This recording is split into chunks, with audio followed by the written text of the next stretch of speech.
Hey guys, and welcome to the show. If this is your first time viewing, my name is JP and I'm here to help you make your very next game. So there's going to be a bunch of changes happening over the next couple of weeks. It's a little scary, but it's also quite exciting. I've been thinking about ways to reinvent this channel, and I've got a really good one that's going to make everything really fresh. One thing you must understand about this change is that the content is going to remain the same.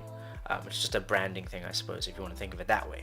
Another cool thing is I've been offered the opportunity to work with Unity professionally.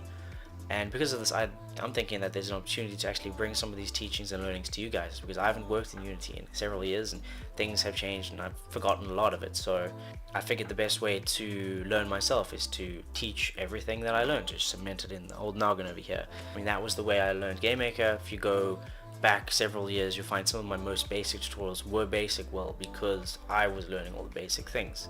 Every time I learned something really cool, I brought it to you guys. So it's going to be the same kind of format there. We haven't done anything 3D on this channel, so that's really exciting.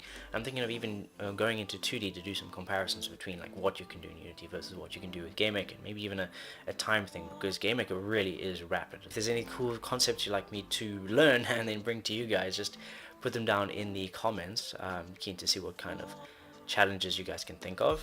That being the case, this channel is going to be a bit more than just GameMaker, so we're going to be expanding into other languages, other IDEs, comparisons, overlays, all kinds of really cool stuff. I mean, I feel like we should all be expanding into as many different IDEs and languages and frameworks as possible if we are to become successful video game developers. I mean, not everything is the same and runs on the same tech. So thanks for watching this video. It was just a quick update. There's going to be really cool content coming to you shortly. Check out the links in the description, and you can always follow me on Patreon if you want to find out more about what's going on a more day-to-day basis, I suppose. So until next time, happy coding, and I'll see you then.